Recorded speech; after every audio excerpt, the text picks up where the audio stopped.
Welcome to Voices of CFMA, Construction Financial Management Association's podcast featuring stories from our members. I'm your host, Kate Platt, CFMA's marketing manager. This week, I am joined by John Corcoran.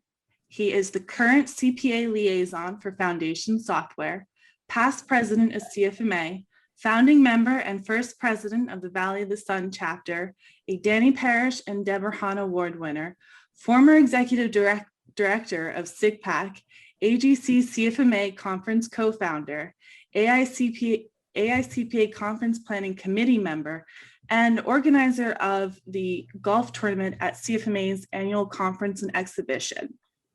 Basically, John's been involved in every committee CFMA has to offer as well. So John, thank you for making time to sit down with me today and talk. How are you? I'm fine, Kate. Thank you very much for this opportunity. Not a problem. Why don't we start at the top? How did you get into construction finance? I was recruited by a local CPA here in Phoenix who had a construction industry client who needed a CFO to come in and computerize the operation. This was back in 1984. And even though I had no background in technology, he thought that I would be able to go in there and take over the accounting department above the then existent controller who was reluctant to go to automation.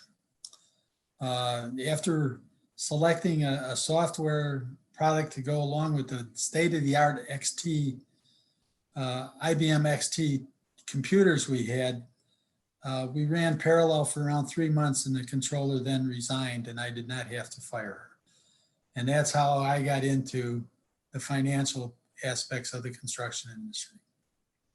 Okay, so you brought on to bring a company up to automation and let someone go. You got the automation off with no problem and they walked away, so you didn't have to be the bad guy, huh? Right. I did a job and I didn't know what I was doing. So what brought you to CFMA?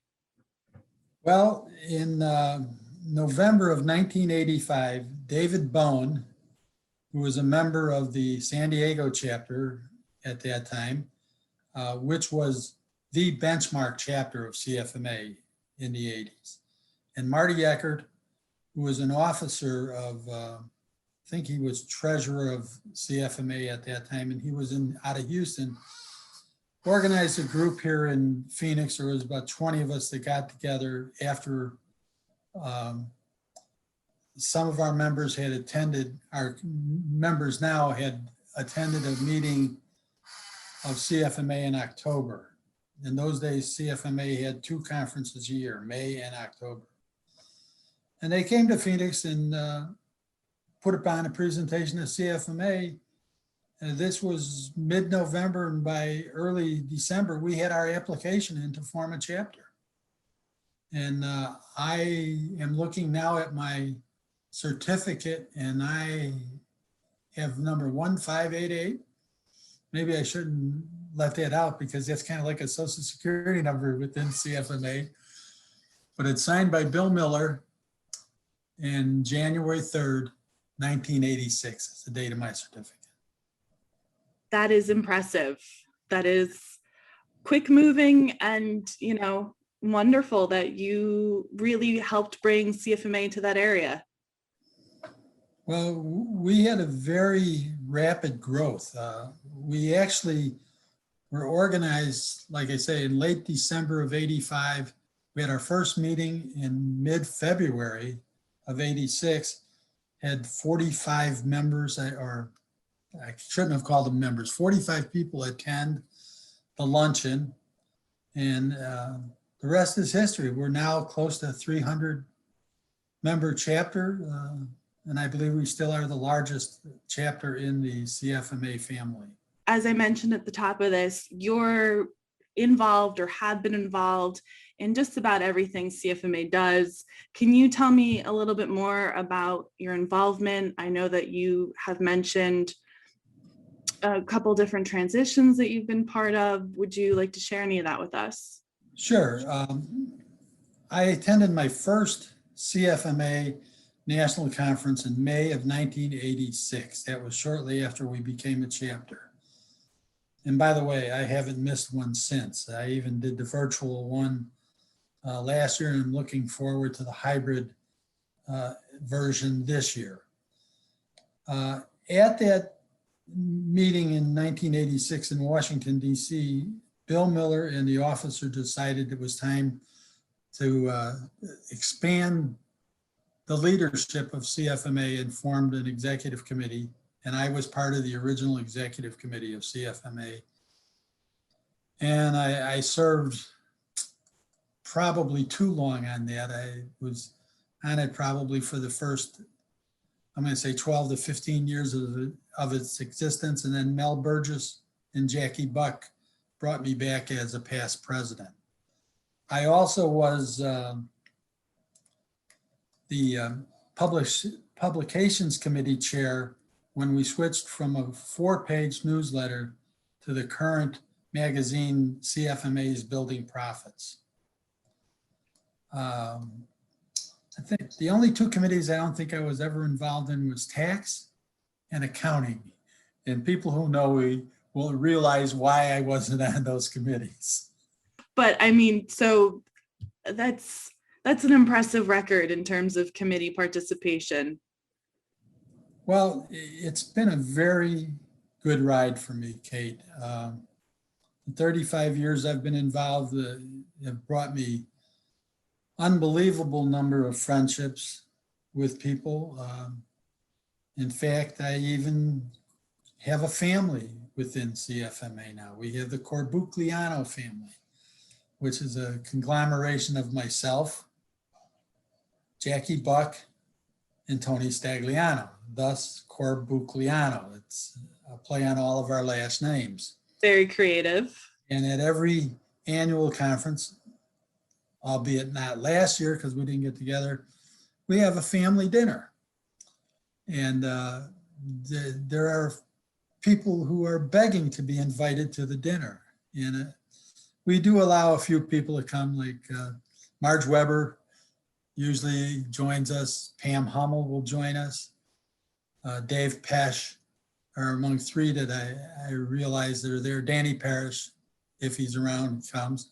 So we have a very good time, and we've turned the educational program into a real social event for us. That's really what CFMA tries to do, not only provide you education, but provide you connections, and you and your friendships and your relationships are proof of, what we try and do here.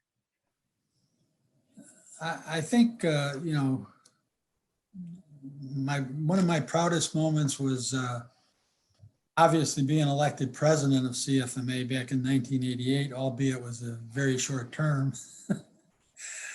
I am on record of serving all of about a month and a half as president with CFMA. There was an economic downturn in Arizona at that time, and I lost my job. And the then leadership of CFMA decided that, and the bylaws called that if you weren't a general member, which I no longer was because I was unemployed, you couldn't serve as president of the organization. That rule has subsequently been changed. Another high point was receiving the Deborah Hahn Award and then subsequently the Danny Parrish Leadership Award. A very memorable thing for me is to run the annual golf tournament at CFMA's conferences, and I've been doing it for well over 20 years. And it's a lot of fun. We play some really great golf courses, among them Torrey Pines, TPC in Las Vegas. We played the Cowboy Country Club in Dallas. And we always have a very good turnout and a lot of fun, and that's what it's all about.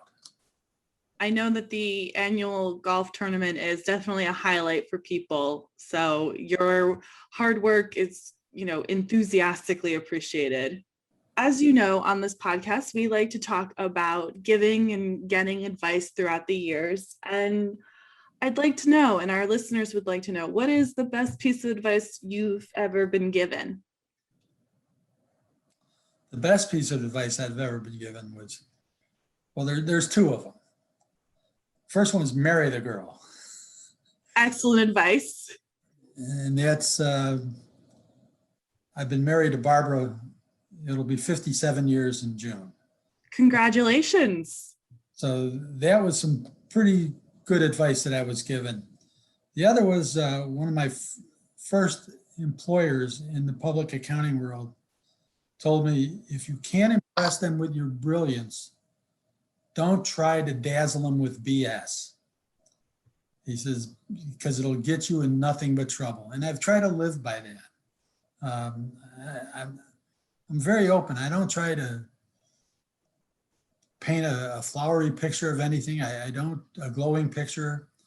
I don't, I am what you see is what you get. I don't BS people. I know I rub people the wrong way maybe with some of that, but I'm happy with what's inside of me. Wonderful. That's what you have to be at peace with at the end of the day, you being happy with yourself. So I think that's great advice. Don't try and, wiggle your way, get it right. Exactly. Especially when you're dealing with a company's finances or taxes. Great point. Great point. Well, John, I wanted to thank you for joining us today for this interview. Is there any last minute things you want to share with us before we sign off? I would just say that to any CFMA member that hears this podcast, get involved. Don't just be a fair-weathered member. Be an active member of CFMA. Get involved with a committee. Start at your local level. We're always looking for volunteers, even if it's nothing other than a greeter at our monthly luncheons. Get on a committee, get involved, and who knows, maybe someday Kate will be interviewing you as a former past president of CFMA. Excuse me, they're called chairman now, past chairman of CFMA. And just, it's very important. It's a great organization. Well, I appreciate the kind words, John, and I know CFMA is always looking for new volunteers, so definitely everyone heed John's advice and get involved. You can check out our volunteer opportunities at cfma.org/volunteer. But this is all that we have time for this month. So thank you so much for joining us, John. I really appreciate you taking the time to do this. Join me next month when I sit down to talk with Jennifer Murphy about her career in construction finance and her experiences with CFMA. If you're interested in learning more about Construction Financial Management Association, check out cfma.org. Until next month, bye-bye.